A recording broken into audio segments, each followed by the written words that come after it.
कहते हैं कि बॉलीवुड में जो आर्ट है उसमें कई बार आर्टिस्ट खो जाते हैं, महीनों तक अपने कैरेक्टर की तैयारी करते हैं और फिल्म की शूटिंग खत्म होने के बाद महीनों तक उस कैरेक्टर से नहीं निकल पाते हैं। और ऐसा ही कुछ किस्सा है विनोद खन्ना साहब का, जब वो अपने कैरेक्टर में ऐसे गए कि डायरेक्टर के कट बोलने के बावजूद वो अपने कैरेक्टर से नहीं निकले और उनके इस काम से उनकी जो को एक्ट्रेस थी उसको बहुत बड़ी परेशानी झेलनी पड़ी।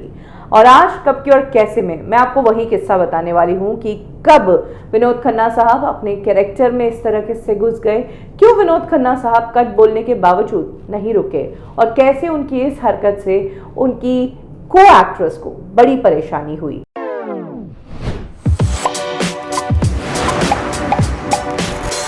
ये बात तब की है जब विनोद खन्ना साहब ओशो से वापस आ गए थे, कमबैक कर रहे थे और बेहतरीन फिल्में ढूंढ रहे थे। इस दौरान उनकी फिल्मों में जहां यंग एक्ट्रेसेस होती थी वहीं इंटीमेट सीन्स भी होते थे।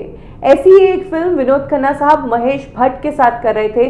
फिल्म में लीड एक्ट्रेस थी हेमा मालिनी और डिंपल कपाड़िया। जहां हेमा मालिनी ने शादी के बाद बोल्ड सीन्स देना बंद कर दिया, वहीं डिंपल कपाड़िया को बोल्ड एक्ट्रेस के रूप में ही जाना जाता है। इस फिल्म में विनोद खन्ना साहब का डिंपल कपाड़िया के साथ एक किसिंग सीन था। सीन की पूरी तैयारी हो गई थी, सेट पर कास्ट एंड क्रू मौजूद थी। विनोद खन्ना साहब को महेश भट्ट ने क्लियरली बताया कि किस तरह से पहले उन्हें डिंपल कपाड़िया को किस करना है और उसके बाद सोने से पहले उन्हें हग करना है। सीन के मुताबिक विनोद खन्ना ने ऐसा ही किया और ये सीन शूट हो गया। लेकिन महेश भट्ट ने जब इस सीन को अपने मॉनिटर पर देखा तो उन्हें इस सीन में केमिस्ट्री की कमी लगी, पैशन की कमी लगी। यही कारण है कि तब महेश भट्ट ने इस सीन को रीशूट करने के लिए कहा। तो एक बार फिर से सभी लोग सेट पर मौजूद हुए और फिर से सीन को शूट किया गया। विनोद खन्ना साहब ने डिंपल कपाड़िया को बाहों में लिया और उसे किस करने लगे। इसी दौरान महेश भट्ट ने पीछे से कट बोला।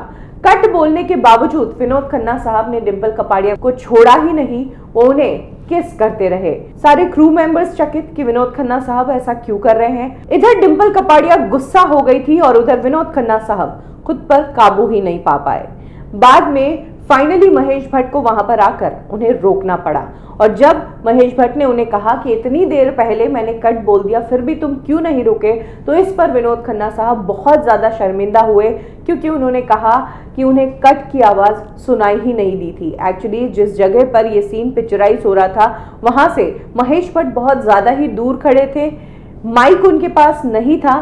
यही कारण है कि जब महेश भट्ट ने कट बोला इस सीन के लिए तो वो कट की आवाज विनोद खन्ना साहब को सुनाई नहीं दी और वो डिंपल को किस करते रहे। लेकिन ये मामला ऐसे ही नहीं निपटा था। डिंपल कपाड़िया बेहद गुस्से में थी और बाद में विनोद खन्ना साहब ने पर्सनली जाकर डिंपल कपाड़िया को सिचुएशन बताई और उनसे माफी मांगी, तभी जाकर फिल्म की शूटिंग फिर से शुरू हो पाई। ये फिल्म थी प्रेम धर्म, जिसे बाद में ये 1992 में मार्ग नाम से रिलीज किया गया था। ये फिल्म थिएटर्स में रिलीज नहीं हो पाई थी, इसे सीधे VCR पर रिलीज किया गया था। तो कुछ इस तरह से गलतफहमी के चलते ये किसिंग सीन लंबा हो गया और डिंपल कपाड़िया को लगा कि विनोद खन्ना साहब उनके साथ जबरदस्ती कर रहे हैं।